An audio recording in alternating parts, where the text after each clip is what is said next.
welcome to the Lyceum weekly update number 6 for the week of January 20th, 2014. We are going to kick it off with launch gigs. On Wednesday, there is a single launch from indie dance group Sun City. Then on Thursday, there is a singer-songwriter CD launch, also known as an album launch, from the Dave Brewer Band that's happening at the Petersham Bowling Club in Petersham. And a few launches on Friday, starting with a singer-songwriter single launch at Fitzroy Hotel in Windsor from Kate Gogarty. Then a punk album launch at the Factory Theatre in Marrickville from Mutiny. And an alternative punk album launch at the Red Rattler in Marrickville from Endless Heights. And on Saturday we have a couple launches, an EP launch from indie rock band The Trotskys at the Square, that's the Palace Hotel, and a rock EP launch at the Standard in Surrey Hills from The Art. Now for a few notable gigs on Wednesday, the Vibrations Band Comp kicks off, that's at the Valve Bar in Sydney. And on Friday, rock and metal band Hearts Like Wolves will have their final show.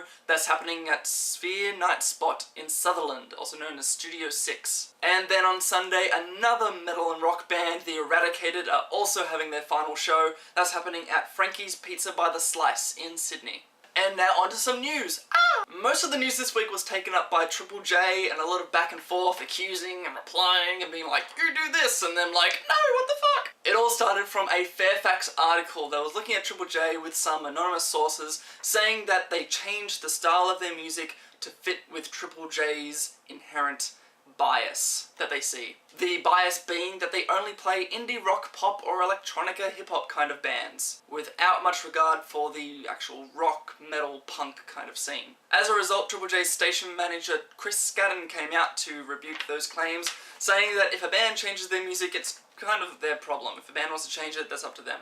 And that Triple J only look for the quality music and they can't play everything. So there has been a bit of split opinion as a result of people saying that Triple J are right, it's the responsibility of the bands, and bands and musicians saying that's Triple J's fault for being the only avenue for Australian bands. Though, are they the only avenue? Really? I mean, a lot of people were mentioning FBI, 2SER, 2RRR. All those radio stations probably do a better job than Triple J do of playing a varied amount of Aussie music. Things can't stay the same forever, and I think Triple J aren't exempt from that. And the last bit of news that came out this week, FBI had their 2013 Smack Awards, where they announced all the winners. In their broadcast, they also included performances from Gang of Youths, Thundamentals, and Brendan McLean.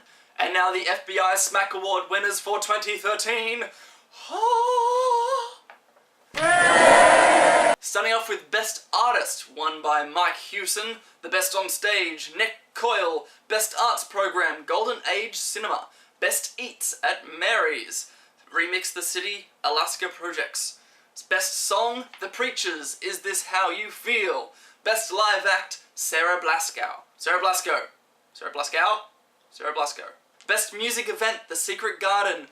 Fair due, because they sold out of tickets before they even announced any bands. The next big thing, Elizabeth Rose. Record of the Year, Cloud Control with Dream Cave. And the Smack of the Year, Lisa Havila. If you want more details, a little bit of a biography on each of those winners, just go onto the FBI Smack Awards website, doobly-doo, and have a listen to any of those artists go eat at the places they said to eat. They're all awesome.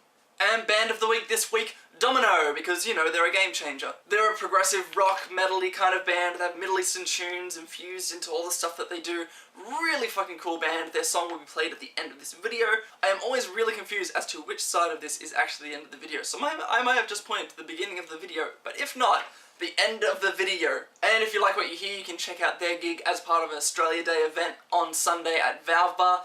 All day of just rock and metal bands, and Domino will be playing there. That's everything for this week. I will see you next week with another launch update and news update known as the Weekly Update. If you're interested in any of the gigs, news articles, or bands that I mentioned in this video, all of their links are in the description below. If you have an opinion on any of the news articles or the bands, comment below, comment on Facebook, Twitter, Tumblr, wherever we are. Have a good week, have a good Australia Day, enjoy whatever music can come up this week, there is a lot of it. Check out the gig guide, which is now up on our website, www.thelyceum.com.au. And until I see you next week, be good.